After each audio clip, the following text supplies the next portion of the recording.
The weekly edit this week is a goodie. It is kitchen gadgets, utensils. So here I am in my kitchen. I'm going to give you a little bit of a walkthrough and ways to simplify. Couple of things to think about whilst you are editing and looking at what really is relevant to your life. Welcome back to my YouTube. I am Narelle from the Organised Edit. This is the weekly edit where I ask you what you're struggling with in your home. And this week I have chosen this one. It's actually a client's, and so I kind of bumped her up a little bit, rightly or wrongly. But hey, if it's going to help anybody, then that's also brilliant. So it is kitchen utensils, gadgets, knives. Let's have a cull. I'm going to take you through my kitchen and give you some tips along the way. If you know me from my socials, I'm super chatty. I'm over at midlife.reallife and at the Organised Edit on Instagram. If you have any questions, just leave them in the comments sections below or in my DMs. Always exceptionally active. Are you happy with every single drawer and cupboard in your kitchen? Most people aren't. Now, I honestly believe that health, well-being is part of our kitchen environment. It's everything in here from touch points to access to systems. What are you storing for the just in case? Could be the bread maker that came in that's not used. It could be a great cutlery set, again, that's too precious to use. It could be the mandolin that you used, then got scared that it was too sharp. What is sitting there that you're not using? So I have got drawers. I'll walk you around and show you different things. I have got utensil pots, things like this. Down here, I've got, even in my utility, an area that has barbecue tools, right? So zones in different areas. Also in my utility, as I stretch up, pots designated to appliances that are occasionally used. Oh, sorry, back to the drawer. Obviously, day-to-day utensils that are sort of my grab and go items. Things like here, kitchen gadgets that we use regularly. Cooking items zoned accordingly. So if I'm ever doing baking, I've got items up here that are all together. What else? We've got wine items up here, ice cube trays, loads of little spots around my home, but touch points that I know. My mortar and pestle up here where it's sort of easy grab and goes. Now you've got your sort of day-to-day items here. So this is my biggest area of closest touch points. This drawer here and this drawer here, and this does most of my day-to-day in terms of functionality. I'm Narelle, I'm a professional organizer, and I love to help people simplify, ultimately to live more with less, doing more things with less stuff, because it can just be part of a lot of delayed decision making. So we're going to deep dive into kitchens. Now, the Organised Edit way is not about stripping your kitchen bare. It is about working out what is relevant to you, your lifestyle, and whoever else may be using it. So we need to think about now and what you're hoping to do in the near future, not ages away, but in the near future. Does your life look like the life of the items that you are storing? Now, as you can see here, I am emptying one zone at a time. I am looking at everything together. So all of those barbecue items together. Then the next canister is the sort of overflow items that I've got in my house. Already I am culling things here. How do we edit? This is leaving. Am I using this regularly? Nope. Do I enjoy using them? Well, yeah, they function, but I've got others. That's the key thing. Do I already own something that is doing the job and doing the job in a better way? How many multiples do any of us need?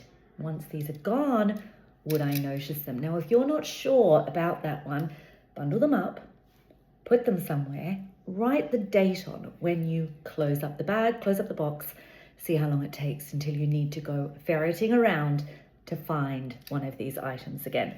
These are all leaving my home.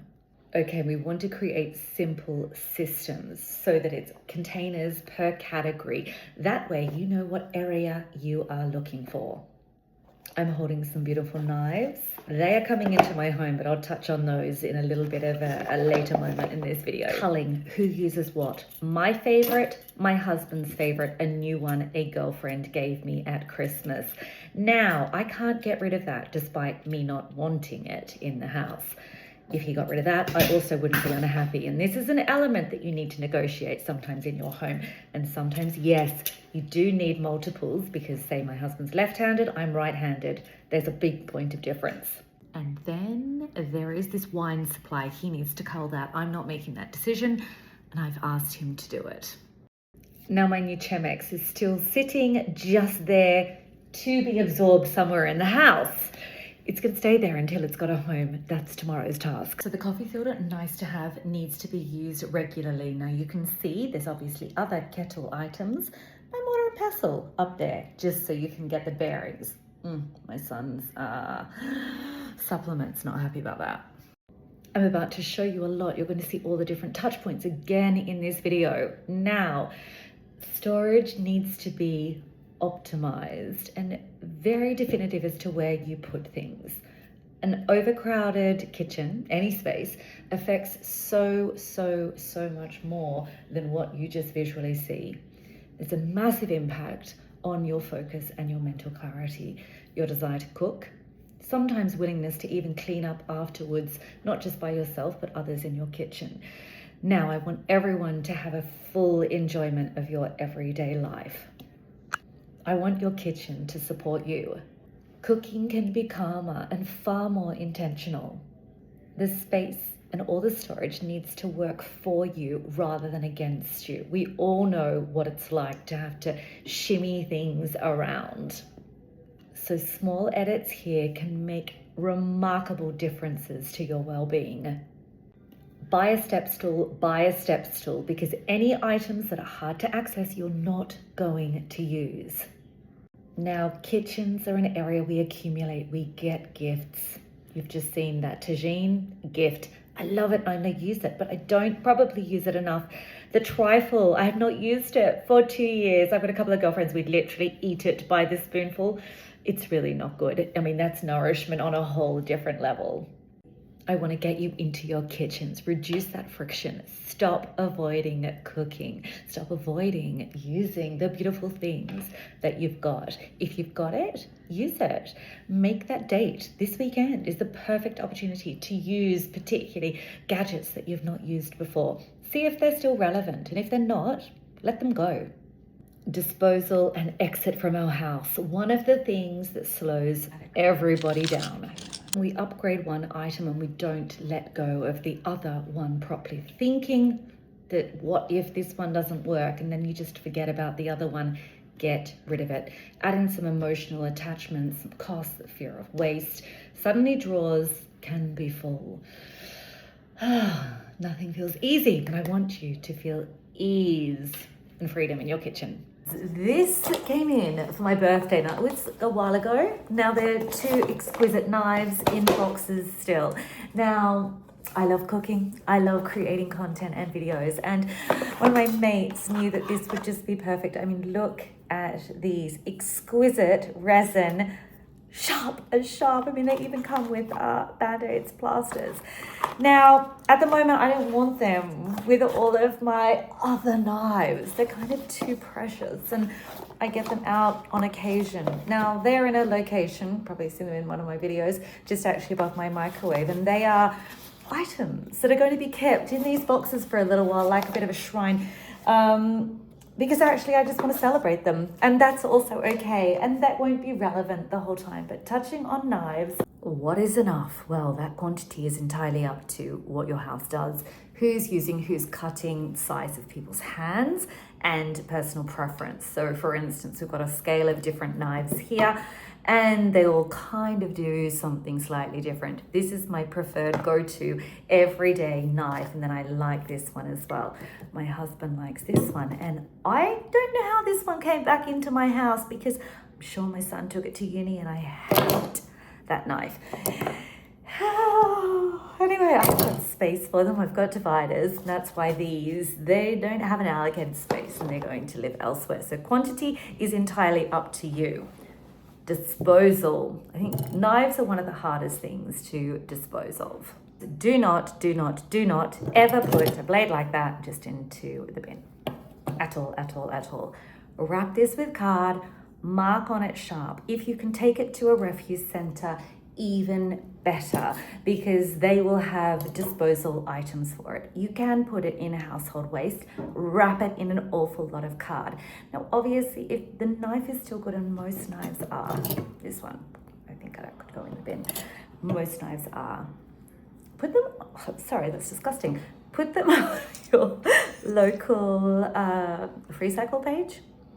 But again, just, I don't know, it's tricky. We've got a really good street WhatsApp that I can get rid of things pretty easily on, and people always want items, especially like kids going off to uni, kids moving out of home, people moving out of home. Some community kitchens will take them. You do have to ask around, but it is tricky. I think the biggest thing is anyone sorting refuse, if you're going to put it in bins, is just making sure that the blade is not exposed as I rub it across my hands. As to all the other kitchen items in your home, electricals are hard to dispose of. Again, free cycle sites, some people will pay if it is still boxed, unused, may have a warranty. Again, it's so variable, but use any free cycle pages, recycling. I know my local community has got a Facebook recycling page where I just put things on my doorstep and people will come and take them. But any sort of kitchen gadget items, so this bundle, I just put as a photo on my street chat and hope that somebody will come and take them. I'll just leave them out there on my doorstep and people can come and have a ferret through. And I don't know, this world of abundance that we're in, I think we're so fortunate that we have got the choice to be able to minimize and reduce. And because we are in such a fortunate position, it is then making really conscious decisions and being responsible, not just in your disposal methods. If you can give away, if you can donate, if you sell it, brilliant. Monetize that way. And when things come into your life like this, gifting is hard. I mean, these are exquisite and it's not every day that you get knives, but at the same time, some items will multiply, and this is a prime example. Did I need 2 more knives? No, because these work for me. And it's a really big battle that I have as a perma thing. But in my attempt to ultimately live more with less, and the more that I use, so I don't think these are going to replace those, but there can be a moment in time where these will give me a lot of pleasure and continue to be sharpened and used. And as to for how long, well, we can hope forever, but none of us know what's next and what our situation will be and what we're drawn to, what our dexterity is, all of that. So I sort of don't try to place too much about the future, the what if. Otherwise things can default to this sort of just in case category, and you don't know. At the moment, they function, this functions, I'm using both of them, obviously all not at the same time. Again, I have the luxury, let's just say, of some space in order to store things. But if you're storing them, use your possessions, rotate the items. We all know everything is not a 10 at every single point in time. However, many things have a function. Some of that functionality just does not suit our life, and that's the creep, which I then go into clutter category, which is just no longer relevant or serving the purpose for your life now. I really hope that helped. It's a slightly longer one, but I think you'll get so many good takeaways from that. I'm Narelle, I'm the Organised Edit. You'll find me here on YouTube. I appreciate any comment, of course, any share, because I really enjoy, chat and sharing and simplifying not just my life, but helping others. So any questions? Because I could talk forever, and your possessions are unique to you. You'll have sticking points, crunch points, storage issues, different to what I have. But I wanted to give you a really good walkthrough of my life so you can see just my ethos, how I operate. Thank you as always, and I will see you next week for the weekly edit. So if you've got a pressing thing, let me know and I'll come. I'll see you next week. I'll put my question out on Tuesday of what your dilemma is, and then the video will go up on Thursday. So enjoy.